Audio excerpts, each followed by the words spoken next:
আচ্ছা স্ক্রিন দেখতে পাচ্ছেন?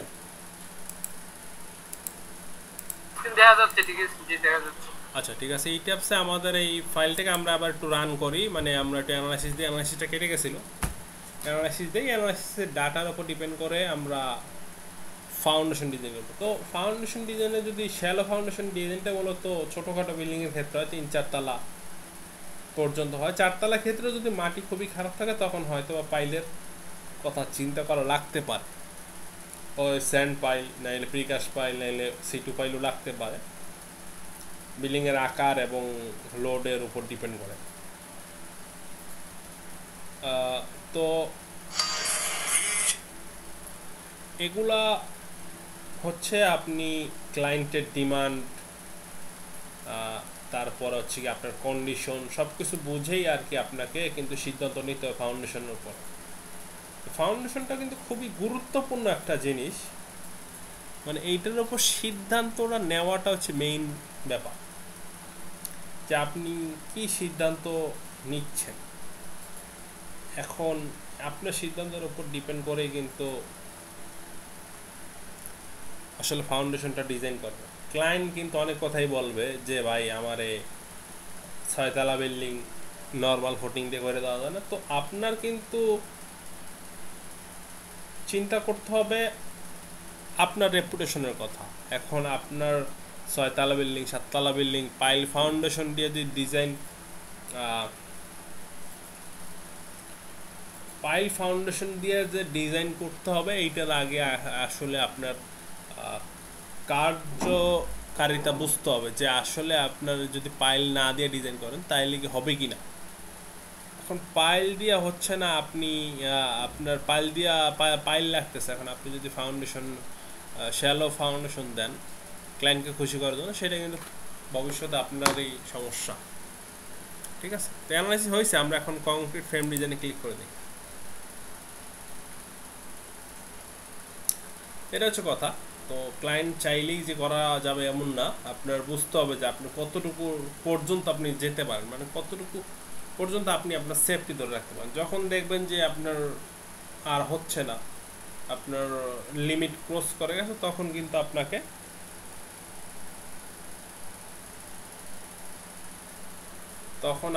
কিন্তু বিকল্প চিন্তা ধারণা করতেই হবে। তো এটা হাই রাইজ বিল্ডিং, আমাদের 8 তলাটা বিল্ডিং। তো 8 তলা বিল্ডিংয়ে সাধারণত শ্যালো ফাউন্ডেশন করা সম্ভব না যদি মাটির অবস্থা খারাপ হয়। যদি মাটি খুবই ভালো হয়, বেস্ট অ্যান্ড বেস্ট হয়, তাহলে হয়তো আপনি শ্যালো ফাউন্ডেশন দিয়ে হাই রাইজ বিল্ডিং করতে পারেন। অনেক সময় শ্যালো ফাউন্ডেশন দিয়ে হাই রাইজ বিল্ডিং আমি করতে দেখছি, ঢাকাতে হয়। ঢাকার মাটিগুলোর স্ট্রেংথ আর আমাদের এই সব অঞ্চলের, ঢাকার এই আউটসাইড অঞ্চলের একটু মাটির একটু স্ট্রেংথের ডিফারেন্স আছে। ঠিক আছে, এটা হচ্ছে গিয়ে বিয়ারিং ক্যাপাসিটির উপর নির্ভর করে। তো আমরা অ্যানালাইসিস দিয়ে ফেলছি। এখন আমাদের যেটা দরকার সেটা হচ্ছে গিয়া ডিসপ্লে সাপোর্ট রিয়াকশন থেকে আমরা কম্বিনেশনের ডেড লোড লাইভ লোড দেখবো, যে গত ক্লাসে দেখাইছিলাম যেটা, সেটা আমরা একটু দেখবো। আমরা বেজে যাব, বেজে গিয়ে আমরা একটু দেখবো। আচ্ছা, এখানে যদি দেখেন আমাদের বিভিন্ন প্রকারের লোড, এটা আমি গত ক্লাসে দেখাইছি, বাট ডিটেলস আলোচনা করে না, আমরা ডাইরেক্ট এটাকে আমরা কনভার্ট করে নিয়ে গেছিলাম। তো আজকে একটু দেখাই যে এখানে বিভিন্ন জায়গায় বিভিন্ন প্রকারের লোড, এটা গত ক্লাসে বলছি যদিও, কিন্তু আলোচনা হয়নি। শিয়ার ওয়ালের দিকে 300 কিপ লোড আছে। এই টাইপের লোড যদি থাকে, যেখানে সর্বোচ্চ লোড সেখানে ফুটিংয়ের সাইজ বড় হবে, সেই ফুটিং সাইজগুলোই বড় হবে। যেগুলো লোড কম, ফুটিং সাইজ কম হবে, কলাম সাইজ কম হবে, এটা যদি স্বাভাবিক। আমি একটা ফুটিং ডিজাইন করে দেখাচ্ছি। মনে করেন এই যে এই কলামটায় লোড পড়তেছে 293 কি, কথা শোনা যায়? জি জি, কথা শোনা যায়।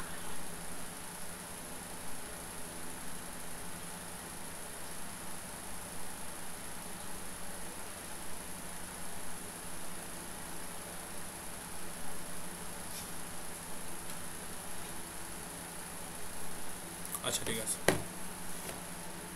293 কিপ লোড পড়ছে, 293 কিপ লোড পড়ছে। তো আমরা এখন এটাকে কি করব, আমরা চলে যাব, আমাদের একটা এক্সেল শিট আছে স্প্রেড ফুটিং নামে, এটাতে চলে যাব।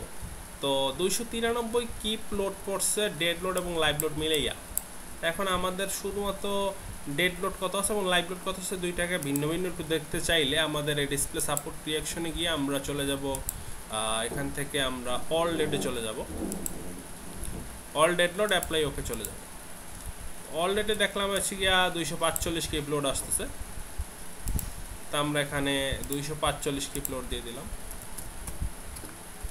আর আমাদের এখানে লাইভ লোড কত আসতেছে, শুধুমাত্র লাইভ লোড এই যে ডিসপ্লে সাপোর্ট রিঅ্যাকশনে চলে যাবে। এখান থেকে আমরা দেখব নিচে গিয়ে লাইভ 3, মানে 3 প্রকারের লাইভ লোড এখানে আছে। তো লাইভ 3তে আমাদের কত আসে 47, 48ই ধরেন, তা আমরা এখানে দিলাম 48। কি লেখা, ফুটিং সাইজ ইনক্রিজ করেন, দেখেন 11 feet by 11.5 feet footing size হয়েছে, তবু বলতে ইনক্রিজ, কারণ কি বিয়ারিং ক্যাপাসিটি কম। বিয়ারিং ক্যাপাসিটি কোথায় পাবো, বিয়ারিং ক্যাপাসিটি পাবো আমরা সয়েল টেস্টে। তো সয়েল টেস্টে বিয়ারিং ক্যাপাসিটি সম্পর্কে আমরা ম্যাট ফাউন্ডেশনে কিছু আলোচনা করছিলাম, ওই একই রকম, যেহেতু ম্যাট ফাউন্ডেশন ওটা শ্যালো ফাউন্ডেশনের মধ্যেই পড়ে, শুধু ম্যাট, পাইল ম্যাটের কথা আলাদা, বাট শুধু ম্যাট কিন্তু একটা শ্যালো ফাউন্ডেশনের মধ্যেই পড়ে। আমার বিয়ারিং ক্যাপাসিটি সয়েল টেস্ট অনুসারে আমার কি বলছে যে 1 TSF সর্বোচ্চ 1.1 TSF আমরা ধরতে পারবো আইসোলেটেড কলাম ফুটিংয়ের কারণে। আমরা এটা কি ডিজাইন করতেছি, আইসোলেটেড কলাম ফুটিং। আবার 15% ইনক্রিজ করতে পারবো যদি আমরা 3 ফিট পর্যন্ত স্যান্ড কম্প্যাক্ট করি। আমরা 15% যদি ইনক্রিজ করি সর্বোচ্চ 1.3 TSF আসবে। তো TSFকে 2 দিয়ে গুণ করলে যেটা আসবে সেটা হচ্ছে গিয়ে KSF এর মান। এটা TSFকে KSF এ কনভার্ট করলাম 2 দিয়ে গুণ দিয়ে। তা আমরা এখানে দিলাম বিয়ারিং ক্যাপাসিটি দিলাম 2.6 KSF, 2.6 KSF, আর ফুটিং থিকনেস ধরলাম 20 ইঞ্চি। এটা আমাদের অ্যাজিউম করলাম, ঠিক আছে, অ্যাজিউম করে নিলাম। 22 ইঞ্চি দিয়ে দেখি, 22 ইঞ্চি দিলে পাঞ্চিং রেশিওতে পাস করতেছে 0.77 আসতেছে। এখন ফুটিং সাইজ তো পাস করতেছে না, এখন কি করো, footing size 13 feet by 13 feet দিই, 13 ফিট বাই 13 ফিট দিলে পাস করতেছে। 13 ফিট বাই 12 ফিট দিই, 13 ফিট বাই 12 ফিট দিলে পাস করে। 12 ফিট বাই 12 ফিট দিই, 12 ফিট বাই 12 ফিট দিলে পাস করে না। 12 ফিট বাই 12.5 ফিট দিই, 12.5 বাই 12 ফিট দিই, তাও পাস করে না। 12.5 ফিট বাই 12.5 ফিট দিই, তাইলে পাস করে। দেখেন ফুটিং সাইজটা কত, 12.5 ফিট বাই 12.5 ফিট ফুটিং আসতেছে, অর্থাৎ 12.5 ফিট বাই 12.5 ফিট ফুটিং বোঝেন কত বিশাল ফুটিং আসতেছে। আমরা যদি এটাকে একটু প্র্যাকটিক্যালি যদি দেখতে চাই, 12.5 feet by 12.5 feet 12.5 feet 12.5 feet enter. আমরা যদি প্র্যাকটিক্যালি দেখি, দেখেন কি বিশাল ফুটিং পড়ে। এখন একটা ফুটিং যদি এত বড় পড়ে, পাশেও তো ফুটিংটাও বড় হবে, এইটাও তো বড় হবে, একটা ওভারল্যাপ করবে, তখন আপনার কি করতে হবে, তখন আপনার কিন্তু কম্বাইন ফুটিং বা ম্যাট ফাউন্ডেশন ডিজাইন করতে হবে। গত ক্লাসে একটা কথা বলছিলাম যে যদি টোটাল বিল্ডিংয়ের এরিয়ার 60%, 55 থেকে 60%-এর উপরে যদি ফুটিং এরিয়া চলে আসে, তখন আমাদেরকে ম্যাট ফাউন্ডেশন ডিজাইন করতে হবে। তো আমাদের এই বিল্ডিংটা মূলত শ্যালো ফাউন্ডেশন ডিজাইনের জন্য না, এটা পাইল ফাউন্ডেশন ডিজাইনের জন্যই। আমি আপনাকে এটা জাস্ট শেখানোর উদ্দেশ্যে দেখাচ্ছি কীভাবে আপনি করবেন।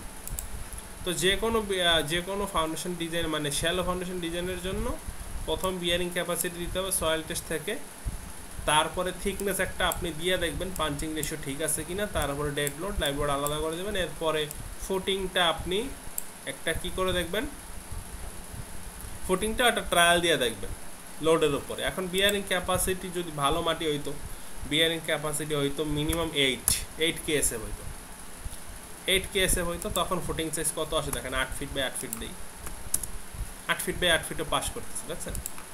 7 ফিট বাই 7 ফিট দিই, 7 ফিট বাই 7 ফিটে পাস করতেছে।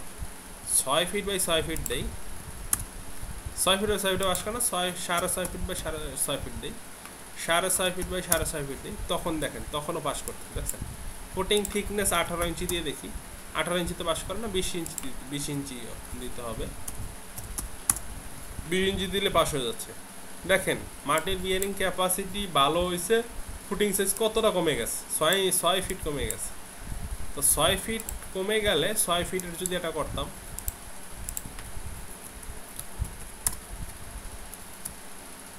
তাহলে দেখেন কতটা পার্থক্য। 6.5 ফিট বা 6.5 ফিট ফুটিং আসতেই পারে, স্বাভাবিক এটা। এই মিডল সেকশনে 6.5 ফিট বা 6.5 ফিট ফুটিং আসতে। তো যেগুলো শ্যালো ফাউন্ডেশন দিয়ে মূলত আমরা ডিজাইন করে দিই হাই রাইজ, টুকিটাকে আমরাও করি। 6-7 তালা দেখা যায় ঢাকার বিল্ডিং দুই একটা আসলে আমরা করি, তখন দেখা যায় এইরকম বিয়ারিং ক্যাপাসিটি আসে। সয়েল টেস্টে আমাদের এই যে আমাদের যে এসপিটিগুলো প্রথম থেকে দেখা যায় 10-15, মানে 5 ফিটই 10-15-20-30 এরকম চলে আসে। আরেকটা জিনিস আছে, সেটা হচ্ছে গিয়া এসপিটি যদি ধাপে ধাপে এভাবে বাড়ে রেখাটা, তাহলে এটা শ্যালো ফাউন্ডেশনের জন্য গুড। যদি এই টাইপের থাকে, যেটা এখানে বাস্তবে দেখতে পাচ্ছেন, এখানে একটু আছে, এখানে একটু বাড়ছে, আবার হঠাৎ করে কমে গেছে, আবার কমে গেছে, এগুলো কিন্তু শ্যালো ফাউন্ডেশনের জন্য রিস্কি। কারণ আপনার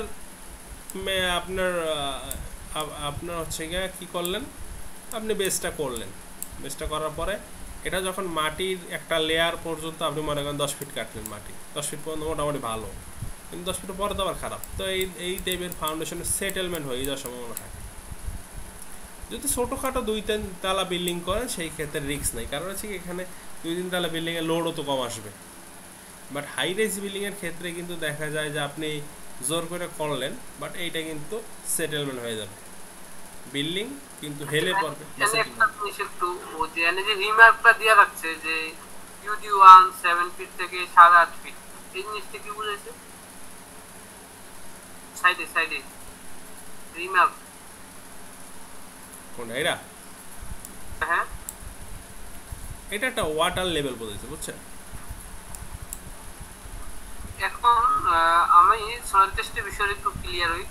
ধরেন আমি যদি 2 থেকে 3 তলার জন্য সয়েল টেস্ট করি, তাহলে কি আমাকে ফুটিং এর যে ইয়াটা আছে, যে ফুটিংটা কোন লেভেলে ছাড়তে হবে, ওইটাকে আমাকে বুঝিয়ে দিবে, না আমি নিজে ওইটা হিসাবটা করব? না, এটা আপনার জিও টেকনিক্যাল ইঞ্জিনিয়ার যে থাকে, যারা সয়েল টেস্ট করে, তারা এই রিপোর্টটা বানায় দেবে ওইভাবে। হ্যাঁ, এখানে যে যেমন এখানে দেখেন শ্যালো ফাউন্ডেশনের জন্য 8 ফিট মাটি কাটতে বলছে, যে জিও টেকনিক্যাল ইঞ্জিনিয়ার আছে তারাই এটা সাজেস্ট করে দিচ্ছে। এখন আমরা তো সয়েল টেস্ট করি না, এখন যারা সয়েল টেস্টে এক্সপার্ট লোক, সয়েল টেস্টে যারা জিও টেকনিক্যাল ইঞ্জিনিয়ার, তারা এটা সাজেশন দিয়ে দেয়। ওই শ্যালো ফাউন্ডেশনের 8 ফিট কই লেখা আছে? এই দেখেন এখানে রিকমেন্ডেশন একটা পেজ থাকে প্রত্যেক সয়েল টেস্টেই। রিকমেন্ডেশন পেজে 2টা ফাউন্ডেশন দেওয়া, deep foundation, shallow foundation. Shallow foundation যদি করেন 8 ফিট মাটি কাটতে হবে, অ্যাট 8 ফিট বিলো ইজিএল, মানে ইজিএল যে এক্সিস্টিং গ্রাউন্ড লেভেল থেকে 8 ফিট মাটি কাটতে হবে। এটা বইলেই দিছে ক্লিয়ার, বুঝতে পারছি। বুঝতে পারছেন? বইলে দিছে। এর এসপিটি ব্যাপারটাও খেয়াল রাখতে হবে। ছোটোখাটো বিল্ডিংয়ের ক্ষেত্রে সমস্যা নেই, 2-3 তলা বিল্ডিংয়ের ক্ষেত্রে এই এসপিটি চলবে, এই বিয়ারিং ক্যাপাসিটি যা আছে এনাফ। কিন্তু হাই রিস্কের ক্ষেত্রে আপনি করতে পারবেন না শ্যালো ফাউন্ডেশন। হাই রিস্কের ক্ষেত্রে অবশ্যই আপনাকে আসলে ওই যে গ্রাম এলাকায় তো মনে করেন যে 2 তলা 3 তলা পর্যন্ত সয়েল টেস্ট করে না, হয়তো 3 তলার উপর হইলে আমরা সাজেস্ট করি। আচ্ছা, মনে করেন আপনার এলাকার কন্ডিশনে আমি ধরলাম, মাটির বিয়ারিং ক্যাপাসিটি যা আছে তাই ধরলাম। আপনি মনে করেন 3 তলা করবেন, আপনার এলাকায় 3-4 তলা এগুলো অ্যাভেলেবেল হয় বেশি, 2 তলা 3 তলা 4 তলা এগুলো হয় বেশি। তো 4 তলা যদি হয়, 3 তলা যদি হয়, লোড আসবে এখানে 293 কিপ আসছে, তখন লোড আসবে 110 কিপ, 80 কিপ আসবে ডেড লোড, আর লাইভ লোড আসবে 30 কিপ। ঠিক আছে, ঠিক আছে। তো এই ফুটিংয়ের ক্ষেত্রে আমরা 7 ফিট বাই 7 ফিট দিয়ে দেখি, তাও দেখছেন এই বিয়ারিং ক্যাপাসিটি তো পাস করতেছে না। মানে 110 কিপ লোড অর্ধেক করে দিলাম, আরও কমা আসবে, যদিও 293 ছিল তো এখন আমরা একটু কমাই দিই, 70/20 দিই, 90 কিপ ধরলাম। 90 কিপে দেখা যায় এরকম লোড আসবে, 90 কিপে দেখা যায়। থিকনেস কমাই দিব, সমস্যা না, ফুটিংয়ের সাইজটা ওকে করে নিই। তো এই 3 তলা বিল্ডিং যেন মনে করেন 90 কিপ লোড আসছে, তখন 7 ফিট বাই 7 ফিট ফুটিং আসবে, যেহেতু মাটির বিয়ারিং ক্যাপাসিটি খারাপ। থিকনেসটা আমরা দিব 12 ইঞ্চি, 12 ইঞ্চি দিলে এলাম, দেখছেন 12 ইঞ্চি দিলে পাঞ্চিং শেয়ার ওকে 0.7 এর মধ্যে আছে। এতটুকু বুঝলেন? হ্যাঁ হ্যাঁ। এরপরে কলামের সাইজ দেখা যায় দোতলা তিনতলা কলামের সাইজ আসবে 12 ইঞ্চি বাই 12 ইঞ্চি, ছোটো কলাম সর্বনিম্ন 12 ইঞ্চি। এখানে প্রাইম সি আপনি 3000 ধরলেন, 3000 পিএসআই ধরলেন, যেহেতু ইটের খোয়া দিয়ে ডালাই করবেন। এফ ওয়াই যা আছে তাই, F Y F prime C এগুলো সম্পর্কে আলোচনা কিন্তু অনেক করছি। সয়েল কাভার হচ্ছে গিয়া আপনি যে ফাউন্ডেশনটা করবেন, এই ফাউন্ডেশনটা করার পরে কতটুকু মাটি দিয়ে ভরাট করবেন আপনি, সেটা সয়েল কাভার। দেখা যায় মাটি কাটলেন 6 ফিট, বেস্টে সব মিলাইয়া সলিং টলিং সব মিলিয়ে গেল 2 ফিট, আর বাকি যে 4 ফিট থাকে এটাই হচ্ছে সয়েল কাভার। তো এই সয়েল কাভারটা দিবেন এখানে, এই যে সয়েল কাভার এখানে দিলেন 4 ফিট। এরপর এখানে আছে লং বার এবং শর্ট বার। লং বার হচ্ছে আমাদের মেইন রিবার, আমাদের যে ফুটিংয়ের যে মেইন রিবার থাকে শর্ট ডিরেকশনে থাকে, আর যদি স্কোয়ার লং ডিরেকশনে থাকে, আর যদি স্কোয়ার হয় তাহলে 2 ডিরেকশনই মেইন রিবার। আর যদি একদিকে লং হয় একদিকে শর্ট হয়, রেক্ট্যাঙ্গল টাইপের হয়, তাহলে লং বারটা মেইন রিবার আর শর্ট বারটা হচ্ছে বাইন্ডার। লংটা নিচে বসবে, শর্টটা উপরে বসবে। তখন দেখেন আমরা এখানে লং বার 10টা দিলাম, 8 ইঞ্চি সেন্টার টু সেন্টার দিলাম, আবার 8টা দিয়ে দেখি, 10 ইঞ্চি দিয়ে দেখি, আবার 7টা দিয়ে দেখি, 11 ইঞ্চি দিয়ে দেখি, 6টা দিয়ে দেখি, 5টা দিয়ে দেখি। 5টা দিলে হচ্ছে না, 6টা, মানে 7 ফিট বাই 7 ফিট ফুটিং। আপনি যদি 13 ইঞ্চি সেন্টার টু সেন্টার 16 মিলি বাঁধেন তাও পাস। শর্ট বারটা দেখি, short bar 13 inch centre to centre বাঁধলেও pass. এই যে আমরা যে সব ফুটিংয়ে 6 ইঞ্চি 5 ইঞ্চি দিই, এটা কিন্তু আসলে এত লাগে না। 6 ইঞ্চি 5 ইঞ্চি লাগে কোন সময়, যে সময় অনেক লোড আসে, সাইজ অনেক বড় হয় তখন। এখন দেখেন ছোটখাটো বিল্ডিং দোতলা, আমরা তো মনে করেন যে মুখস্থ হিসাব করি, হ্যাঁ যে দিয়া দেই তো দোতলা লেগে 7 ফিট 6 ফিট দিয়া দেই, যা দেব মালিকের দেব, আমার কি। কিন্তু বাস্তবে দেখেন 13 ইঞ্চি আসতেছে। এখন আপনি বদতার খাতিরে 8 ইঞ্চি 9 ইঞ্চি দিতে পারেন, ঠিক আছে, তবুও 4 ইঞ্চি পরপর আপনি কিন্তু রড বাঁচাইলেন। আপনি এখানে 6 পিস রড লাগবে, আপনি মনে করেন 8 পিসই দেন, আপনি 9 পিসই দেন, ঠিক আছে, 9 পিস রড দিলেন, তা 9 ইঞ্চি সেন্টার টু সেন্টার। আপনি যদি 16 পিস 15 পিস দেন, 15 পিস দিলে 5 ইঞ্চি সেন্টার টু সেন্টার, মানে 16 মিলি 9 পিসের জায়গায় আপনি আরো 6 পিস এক্সট্রা রড দিতেছেন, কত টাকা ব্যয় করতেছেন হিসাব করছেন? 7 ফিট একটা রড যদি 16 মিলি হয়, 9 পিস ইন্টু 0.48 মানে 30 কেজি রড। এবারে যে রডের কেজি কত করে পড়ে? 95 আছে, আবার এই যে 90 ধরলাম, সরি 90 ইন্টু 30 কেজি, মানে প্রায় 2500 টাকা একটা ডিরেকশনে সেভ করলেন। 2 ডিরেকশন মিলেই মনে করেন 5500 টাকা সেভ। তারপরে ফুটিং মনে করেন যে আছে 15টা, 15টা বা 12টা, 15টা ধরেন, 16টা ধরেন, মানে মোটামুটি সামান্য একটু সচেতনতায় একটা লোকের 1 লক্ষ টাকা আপনি সেভ করে হারাইলেন, বুঝতে পারছেন? সামান্য একটু মানে একটু যদি কমায় দেন, মানে এতটুকু দিলেও কিন্তু রিইনফোর্সমেন্ট ওকে, 9 ইঞ্চি সেন্টার দিলেও ওকে, তবুও কিন্তু লোকটার 1 লক্ষ টাকা 22,000 টোটাল বিল্ডিংয়ে, এই 1 লক্ষ টাকা কি আপনাকে দিবে? আপনাকে দেবে না, এটা হচ্ছে কথা। তো আমরা আসলে ডিজাইনে অনেক গাফলিত করি, এগুলা আমরা আসলে খেয়ালও করি না। গাফলতি বলতে বিষয় হচ্ছে মনে করেন যে আসলে গাফলতি না, কারণ আপনি যদি এত ডিটেইলস ভাবে একটা ডিজাইন করতে যান, আপনার ওই ডিজাইনের ভিতরে সময় দিতে হবে মিনিমাম 2 থেকে 3 দিন। 2 থেকে 3 দিনে একটা ডিজাইন কমপ্লিট হইতো না, একবারে ফুলফিল ভাবে উইন্ডো তারপরে সিসমিক লোড যা আছে ইনক্লুড করতে গেলে। এত কিছু করার পরে আপনি যদি একটা ড্রয়িং এর পিছে ডেইলি 5 ঘন্টা সময় দেন, 4 দিন সময় দিলে 20 ঘন্টা সময়, 20 ঘন্টা সময় আপনার প্রত্যেক ঘন্টা যদি 1000 করে আপনার ওই স্ট্রাকচার করা যাইতেছে 20,000 টাকা, আর আপনার টোটাল কাজ 20,000 টাকা দিয়ে দেয়নি, তাহলে আপনি কিভাবে করবেন বলেন? সেটাই তো আপনার আপনার ক্লায়েন্টকে আসলে ক্লায়েন্টকে যদি আমরা যদি প্র্যাকটিক্যালি এভাবে বুঝাইতে পারতাম তাহলে ক্লায়েন্ট কিন্তু অবাক হয়ে যেত ব্যাপারগুলোতে। আসলে ক্লায়েন্টকে তো আমরা এভাবে বুঝাই না যে দেখেন কত টাকা সেভ। বুঝাই না, আবার বুঝাইতেও পারি না, তাদেরকে বুঝানো যায় না, কারণ আমরা ক্লায়েন্টে একটা বুঝালে ক্লায়েন্ট মিস্ত্রি, ক্লায়েন্টে বুঝালে আর একটা, হচ্ছেন না? হ্যাঁ, মিস্ত্রি যদি দেখে 12 ইঞ্চি সেন্টার সেন্টার দিচ্ছেন, মিস্ত্রি বলবে তো এই ইঞ্জিনে কিছু জানেই না। হ্যাঁ, কিন্তু আসলে যে ক্যালকুলেশনে যে এটাই আসে এটা তো আর কেউ মানতে চাইবে না। যাই হোক, যদি শ্যালো ফাউন্ডেশন ডিজাইন করেন সিঙ্গেল ফুটিং এই টাইপের করে করবেন, বিয়ারিং ক্যাপাসিটি দিবেন, থিকনেস একটা অ্যাজিউম করে দিবেন, তারপর পাঞ্চিং দেখবেন যদি 1-এর উপরে উঠে যায় তাহলে বুঝবেন যে ফেল, 1-এর নিচে থাকলে বুঝবেন পাস, তবে 0.7-এর মধ্যে রাখা সবচেয়ে নিরাপদ। তারপরে ডেড লোড লাইভ লোডটা হ্যাঁ হ্যাঁ থিকনেস বাড়াইলে পাঞ্চিং রেশিও ঠিক হয়ে যাবে।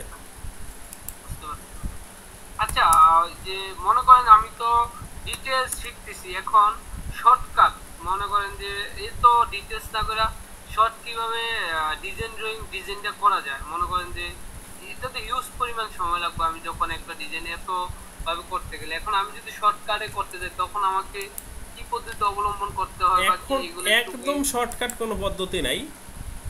একটা শর্টকাট পদ্ধতি যদি বলতে চাই সেটা হচ্ছে গিয়া আপনার একটা অ্যাভারেজ ভ্যালু দেখবেন। এখন দেখেন সবগুলা ক্যালকুলেশন করা সম্ভব না, এখানে সবগুলো ক্যালকুলেশন করা সম্ভব না। আপনি যেগুলো দেখবেন মোটামুটি কাছাকাছি লেভেলের আছে, দেখবেন যে মোটামুটি কাছাকাছি লেভেলের যেগুলো আছে সেগুলোকে মার্ক করে একটা ফুটিং করবেন। আবার আরেকটা যেগুলো আছে আর একটু বেশি সেগুলোর মতো অ্যাভেলেবেল যেগুলো আছে সেগুলো মার্ক করে একটা ফুটিং করবেন। দেখা যায় 2-3টে করলে বা 4-5 প্রকারের যত বড় বিল্ডিং হবে 4 থেকে 5 প্রকার করলে মোটামুটি ওগুলা এভারেজে চালাই দেবেন। যদি একটু আনইকোনমিক্যাল হয় তো কিছু করার নেই আসলে, যদি শর্টকাটে করতে চান, কারণ আপনি তো প্রতিটা ফুটিং এটা ধরে করবেন না।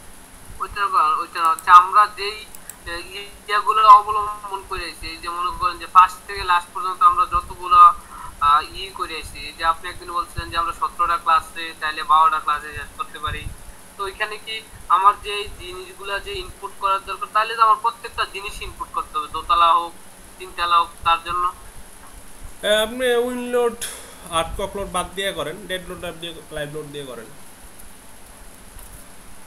তখন আমার উইন লোড আর আর্টকক লোড কিছুই করা লাগবে না, ওই সয়েল টেস্টেরই কিছু করা লাগবে না আপনার, ওই যে সয়েল সাইট ক্লাস ওগুলো কিছু করা লাগবে না। আপনি জাস্ট ডেড লোড লাইভ লোডের কম্বিনেশন দিয়া জাস্ট করে ফেলাবেন। তখন কম্বিনেশন কি হবে, এই কম্বিনেশন শুধুমাত্র হবে এই যে ডেড লোড আর এসে গিয়ে এই যে খালি live load, dead load plus live load, এই কম্বিনেশন দিয়ে হয়ে যাবে, আর কিছু লেখা লাগবে না।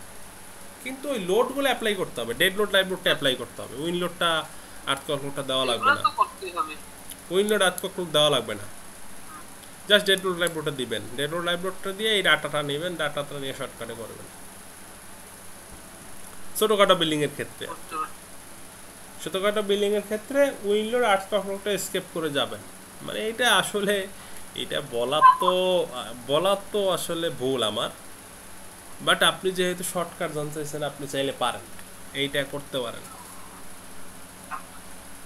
আমি মনে করেন যে আমি তো আমার কোম্পানির যে কাজগুলো দেখি আসলে হিউজ পরিমাণ খাওয়ায়, রেইনফোর্স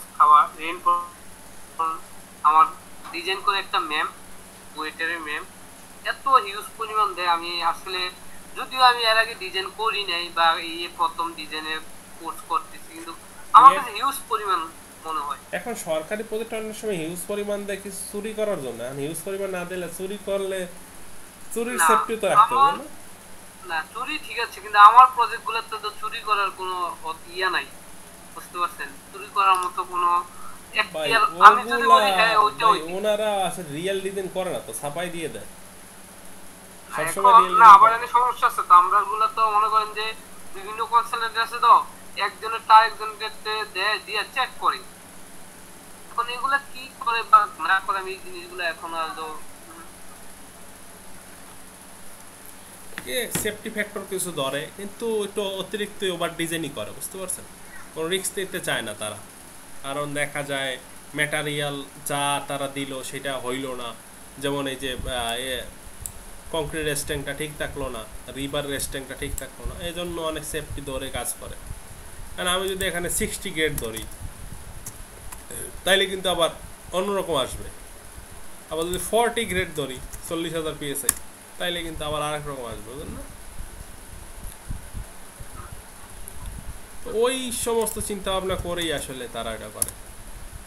এগুলো হচ্ছে আসলে কিছু জানার বিষয়। তো আর ডিজাইন যখন করি আমি তো মনে করেন যে জব তো করতেছি আলহামদুলিল্লাহ আমার দীর্ঘদিন, যেগুলোতে 6-7 বছর এবং ওই হিসাবে বা ওই চিন্তা ভাবনা থেকে আমি বিভিন্ন জিনিস দেখি আর করছি দেখে এরপরে বলি ওই আইডিয়া থেকে বললাম আর এক কি। একজন ইঞ্জিনিয়ার এক এক রকম ভাবে কাজ করে, বুঝতে পারছেন?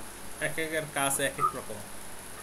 আমার কাছ থেকে কাজ নিয়ে আরেকজনের দিবেন, দেখবেন সে একরকম করতেছে, তার সাথে আমার কাজের আমার কলামের সাইজের পার্থক্য হবে, আমার সাথে তার এটা বেজের তো সাইজের পার্থক্য হবে। কারণ সে কি কি লোডিং ধরতেছে বা কি কি লোডিং কমাই দিয়েছে সেটা তো আমি জানতেছি না। যদি প্রপার লোডিং জানতে পারি যে উনি এই দিতেছে এই ধরতেছে, তাহলে করা যায়, কিছু পার্থক্য এখানে তো থাকবে। মনে করেন যে আমার ডেড লোড লাইভ লোড যেখানে যতটুকু দেওয়া দরকার এর বেশি দেওয়া সম্ভব না, কারণ দেখা যায় যেখানে আমার টু কি মানে অনেকে 2 অনেকে কিলো ওই দেওয়া ডেড আছে। লোড লাইভ লোড যে সীমা ওই 42 ওইটাও কমায় ধরে, বাস্তবে এত হইবে নি। লাইভ লোড কি আসলে 42 পিস হবে নি, অনেকে কমায় ধরে 30 দিয়ে দিল, না বলে যে এটা হচ্ছে সর্বোচ্চ 42 সর্বোচ্চ সীমা। তো সর্বোচ্চ সীমা তো আসবে না, আর কমাই দিই। আমরা মসজিদের ক্ষেত্রে কি 100 ধরে লাইভ লোডটা ওইটাকে 100 ধরা হয় মসজিদের ক্ষেত্রে, হ্যাঁ মসজিদের ক্ষেত্রে নিয়ম হচ্ছে গিয়ে আপনার 100ই ধরা, 100 না আরো কম। মসজিদের ক্ষেত্রে হচ্ছে কি আপনার ধরে 63 PSF হইলেই হয়। আমরা একটু বেশি ধরি, আমরা 100ই ধরি, একটু বেশি ধরি আর কি, কারণ সবসময় তো একই রকম থাকে না ক্রাউড। শুক্রবার দিন ক্রাউড বেড়ে যায়, তখন ওই সেফটি কে দিবে? যাই হোক, এটা আমি দেখাইলাম। এভাবে নর্মাল ফাউন্ডেশন ডিজাইন করবেন, যেটা নর্মাল ফুটিং আছে, আইসোলেটেড কনফিগার। অ্যান্ড কম্বাইন ফুটিংয়ের ক্ষেত্রে কি করতে হবে? কম্বাইন ফুটিংয়ের ক্ষেত্রে আমরা একটু ইউজ করবো সেই আমাদের পুরনো থিওরি, যেটা হচ্ছে কি আমাদের ওই যে গত ক্লাসে যেটা দেখাইছি তাই। তো কম্বাইন ফুটিং আমরা কখন করি? কম্বাইন ফুটিং করি দুইটা ফুটিং যখন একটা ফুটিং আর একটা ফুটিংকে ওভারল্যাপ করে তখন আমরা কম্বাইন ফুটিং করি, ঠিক আছে? কম্বাইন ফুটিং দুইটা ফুটিং একটা ফুটিং আর একটা ফুটিংকে ওভারল্যাপ করলে তখন আমরা কম্বাইন ফুটিংয়ে যাই। তো পাশাপাশি কম্বাইন ফুটিং এটা হচ্ছে বেসিক থিওরি। তো কম্বাইন ফুটিং ডিজাইন করার জন্য আমাদেরকে আসলে প্রথমে আনুমানিক একটা মেজারমেন্ট নিয়ে আগাতে হবে। আনুমানিক মেজারমেন্ট বলতে একটা নির্দিষ্ট সাইজ ধরে নিতে হবে, তারপর এটাকে ওইটাকে যাচাই করতে হবে এটা কতটুকু হচ্ছে বা কতটুকু করা যাবে আর কি। লাগলে সাইজ বাড়াবো, না লাগলে সাইজ কমাইয়াও দেখতে পারবো। তা আমরা দেখি আমাদের কলামের সেন্টার থেকে আমাদের যে প্রপার্টি লাইন আছে, প্রপার্টি লাইন কিন্তু 3.5 ফিট পর্যন্ত এখানে নিতে পারি, সীমাবদ্ধতা আছে। এরপরে এই পাশে আবার সীমাবদ্ধতা একটু কম, এই পাশে একটা ফুটিং পড়বে, বাট এখান থেকে এতটুকু পর্যন্ত মোটামুটি আমরা ফুটিংটাকে নিতেই পারি, ঠিক আছে? তো এখান থেকে আমরা সেন্টার থেকে এখানে 5 ফিট হিসাব করলাম, 5 ফিট, এখান থেকে 5 ফিট আর এখান থেকে 5 ফিট, ঠিক আছে? আর এখান থেকে 3.5 ফিট আর এইখানেও ধরলাম 3.5 ফিট। তো 7 ফিট বাই যদি এমন নেই,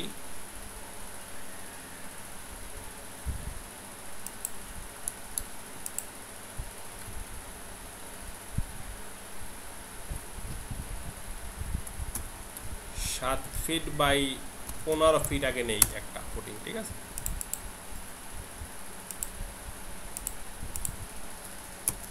7 ফিট বাই 15 ফিট একটা ফুটিং নিয়ে দেখি আগে।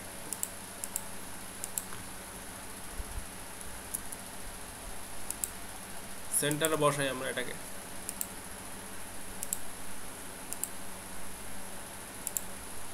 আগে এতটুকু নিয়ে দেখি, লাগলে আমরা পাশে আরও বাড়াইতে পারবো। এখন এটা কলামের সেন্টার থেকে কতটুকু, এই মেজারমেন্টটা আমাদের একটু নিয়ে নিতে হবে। 3 ফিট, আর এইখান থেকে 3 ফিট, আর এই সেন্টার থেকে 3.5 ফিট, এই সেন্টার থেকে 3.5 ফিট। আচ্ছা, এখন আমরা একটু চলে যাব আমাদের সেই সেফে।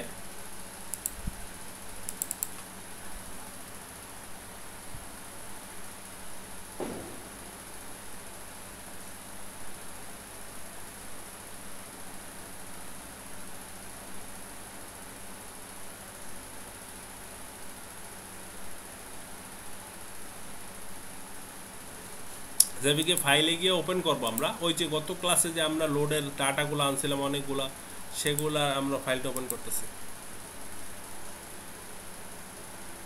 আচ্ছা, মডেলটাকে আমরা আনলক করে দিই। আনলক করে আমাদের যে এই ডাটাগুলো আছে, মানে এই যে স্ল্যাবটা আছে, স্ল্যাবটাকে ডিলিট করে দিই। স্ল্যাবটাকে আমরা ডিলিট করে দেবো, আর পয়েন্টগুলোকে আমরা ডিলিট করে দিই।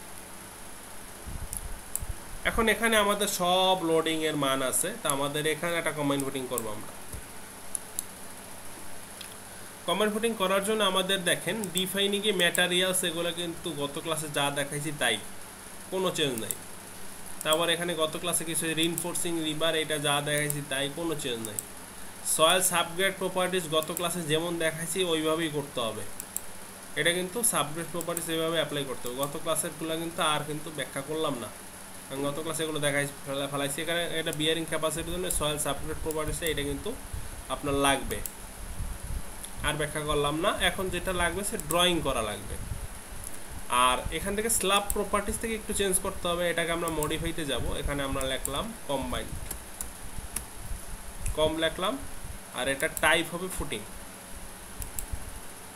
থিকনেস 18 ইঞ্চি ধরলাম, টাইপ কিন্তু ফুটিং।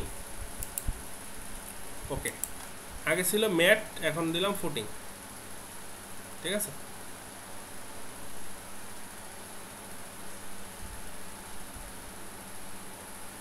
এখন আমরা ড্রয়িং করব কীভাবে, গত ক্লাসে যেভাবে করছি ওইভাবেই করব ড্রয়িংটা। এই সেন্টার থেকে এইখানে 3 ফিট, এইখানে হচ্ছে 3.5 ফিট। তো 3 ফিট হচ্ছে গিয়ে এক্স মাইনাস, আর 3.5 ফিট এক্স ওয়াই পজিটিভ। আবার এইখানে এক্স হচ্ছে গিয়া পজিটিভ 3.5 ফিট, আর ওয়াই নেগেটিভ 3.5 ফিট। 3 ফিট হচ্ছে এক্স নেগেটিভ। এই দুই কোণাকোণি মিলেইলেই হবে, এই কোণা মিলেইলেই হবে। তো গত ক্লাসে যেমন ম্যাট ফাউন্ডেশন করছি, এই যে আমাদের কম্বাইন ফুটিংও সেম জিনিস, ঠিক আছে, তেমন কোনো পার্থক্য নেই। আমরা ড্র পয়েন্টসে যাই। এখান থেকে প্রথমে এক্স নেগেটিভ মাইনাস 3 ফিট, আর হচ্ছে গিয়া পজিটিভ 42 ইঞ্চি। এই সেন্টার পয়েন্টে ক্লিক করলাম, এখানে একটা পয়েন্ট তৈরি হয়ে গেছে, আবার এইখানে একটা পয়েন্ট তৈরি করতে হবে। তো এটা হচ্ছে গিয়া মাইনাস 42 ইঞ্চি আর প্লাস 3 ফিট। এই যে কোনাকোনি পয়েন্ট তৈরি হয়ে গেছে। এখন জাস্ট কি করব, এই ড্র রেক্ট্যাঙ্গুলার স্ল্যাবে গিয়ে আমরা এখানে কম্বাইন ফুটিং যেটা বানাইছিলাম সেটাকে জাস্ট ড্র করে দিব, আর কিছু ড্র করে দিলাম। স্ল্যাবটাকে সিলেক্ট করি, সিলেক্ট করার পরে দেখেন এখানে এই যে 1 এরিয়া সিলেক্টেড লেখা আসবে, তাহলে বুঝবেন যে স্ল্যাবটা সিলেক্ট হয়ে গেছে। সিলেক্ট করার পরে অ্যাসাইনে যাব, গত ক্লাসের মতো সাপোর্ট ডাটা, সয়েল প্রপার্টিস, এই যে বিয়ারিং ক্যাপাসিটি যেটা বানাইছিলাম সেটাকে আমরা অ্যাপ্লাই করে দিব। গত ক্লাসে কিন্তু আলোচনা করছি, আর আলোচনা করতে চাচ্ছি না, লেন্দি করতে চাচ্ছি না ক্লাসটা। বিয়ারিং ক্যাপাসিটি অ্যাপ্লাই করে দিছি, সব কিছু কিন্তু রেডি আছে আমাদের। এই যে ডিজাইনের জন্য কম্বিনেশন যা আছে এগুলো কিন্তু আর আলোচনা করতে যাচ্ছি না, সব কিছু কিন্তু আছে। কম্বিনেশন আমাদের এই যে এখান থেকে আমরা দিব নর্মাল কম্বিনেশন, সার্ভিস কম্বিনেশন, এটাকে নর্মাল দিব, জাস্ট এখানে এই চেঞ্জ করবো। ওকে, আর কিছু না, সব কিছু কিন্তু আগের মতোই, জাস্ট অ্যানালাইসিস দিয়ে দিব। এটা বিয়ারিং ক্যাপাসিটি ধরছিলাম কত, 1.75। আচ্ছা, এখন ওই যে গত ক্লাসের মতো চেক, প্রথম পাঞ্চিং শেয়ার চেকটা দিয়ে নিই। পাঞ্চিং শেয়ার যদি একটু দেখেন 0.7 এর মধ্যে আছে, অর্থাৎ পারফেক্ট, পাঞ্চিং শেয়ার পাস করছে। এরপর আমরা দেখব হচ্ছে গিয়া show deform shape, combination dead load plus live load. Okay, close করে দিলাম।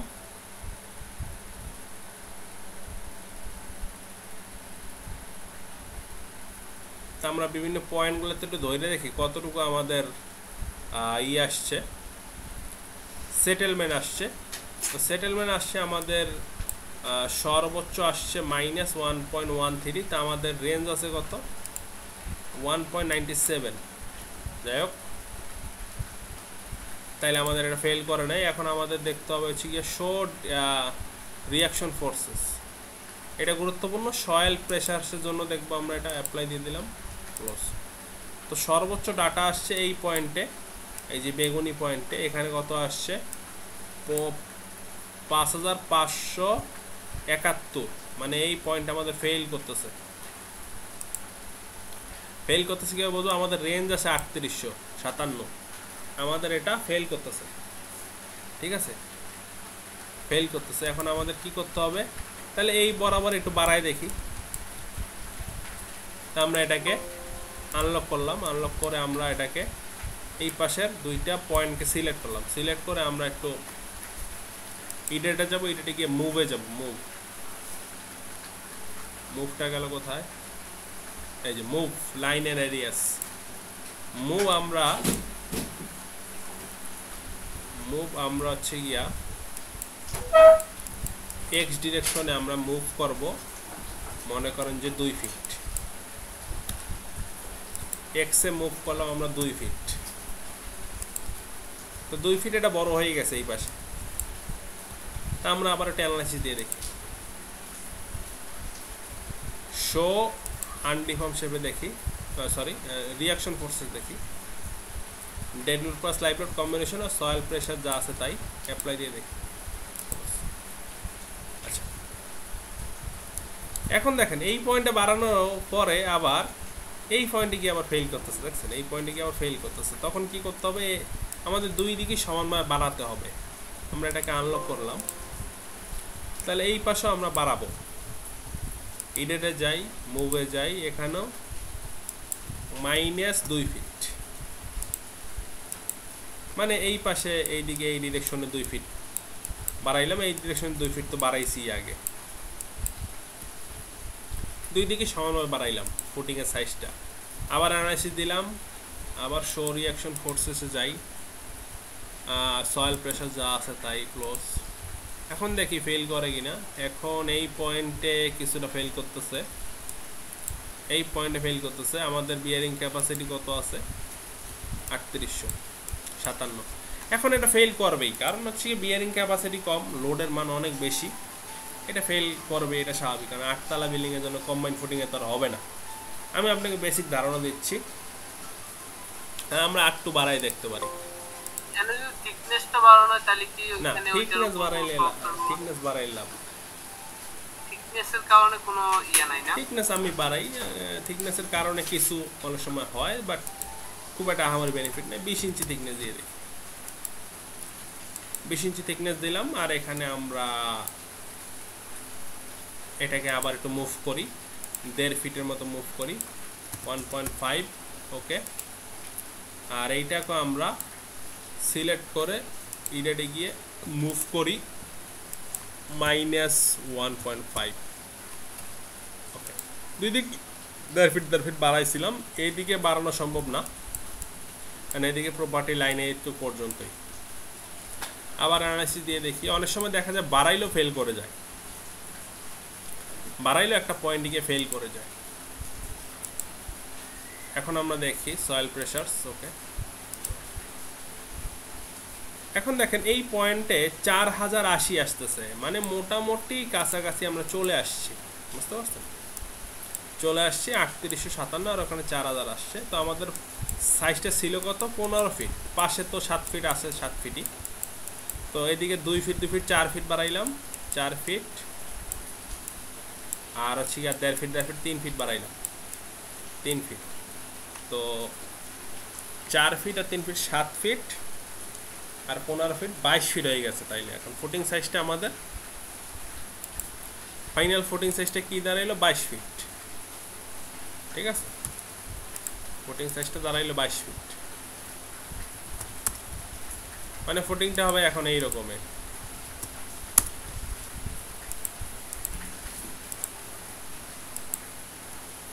মানে এত বড় ফুটিং হয়ে যেত, দেখছেন? এটা এটা অবাস্তব যদিও, কারণ হচ্ছে কি এটা অনেক লোড বেশি, বিয়ারিং ক্যাপাসিটি কম, হাই রেজ বিল্ডিং, কম্বাইন্ড ফুটিংয়ে তো হবে না, জাস্ট আপনাকে শেখানোর জন্য দেখাচ্ছি।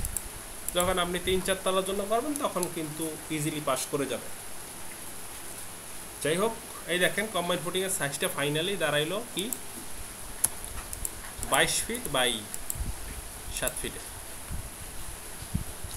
তো এতটুকু পর্যন্ত আমরা নির্ধারণ করলাম আমাদের ফুটিংয়ের সাইজ। থিকনেসটা দেখি, থিকনেস যা দিছি তাই ভালো হয়েছে, 0.67 পর্যন্ত আছে, অর্থাৎ আমাদের পাঞ্চিং রেশিও ঠিক আছে। এরপর শো স্ল্যাব ডিজাইনে চলে যাব।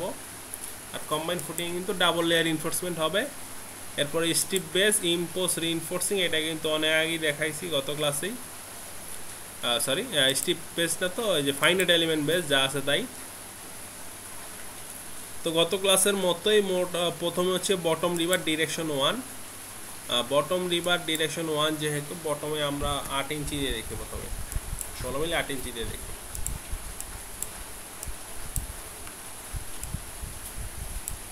অ্যাপ্লাই দিয়ে দেখি, তো 16 মিলি 8 ইঞ্চি দিলে পাশে পাস করতেছে, মিডলে গিয়ে ফেল করতেছে। আমরা 7 ইঞ্চি দিয়ে দেখি, 7 ইঞ্চি দিলে কলাম জোনগুলোতে ফেল করতেছে। আমরা 5 ইঞ্চি দিয়ে দেখি, 5 ইঞ্চি দিলে কলাম জোনে ফেল করতেছে।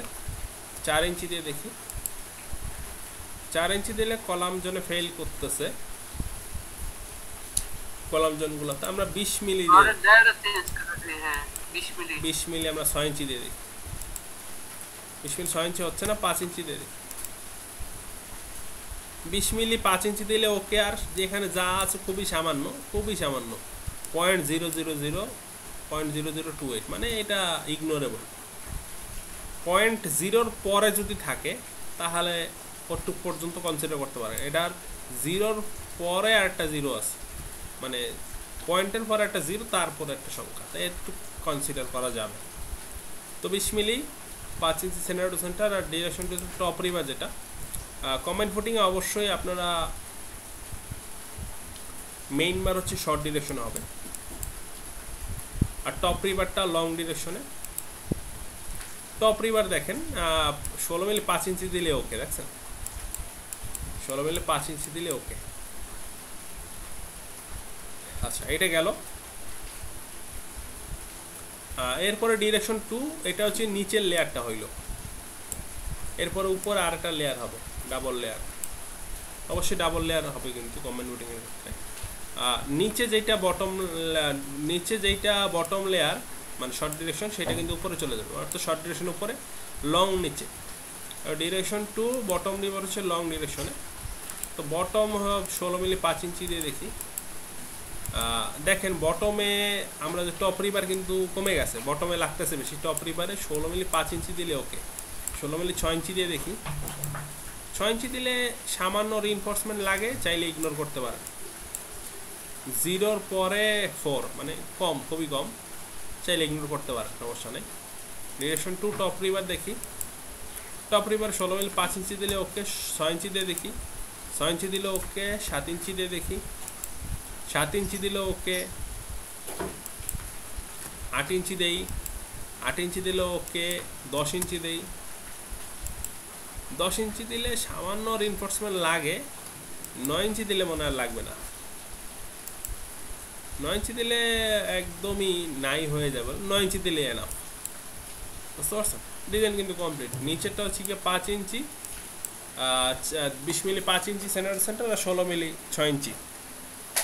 আর উপরে হচ্ছে গিয়া 6 ইঞ্চি আর 9 ইঞ্চি, শেষ। ডিজাইন কিন্তু আমরা কমপ্লিট কম্বাইন্ড ফুটিংয়ের। ওই আপনার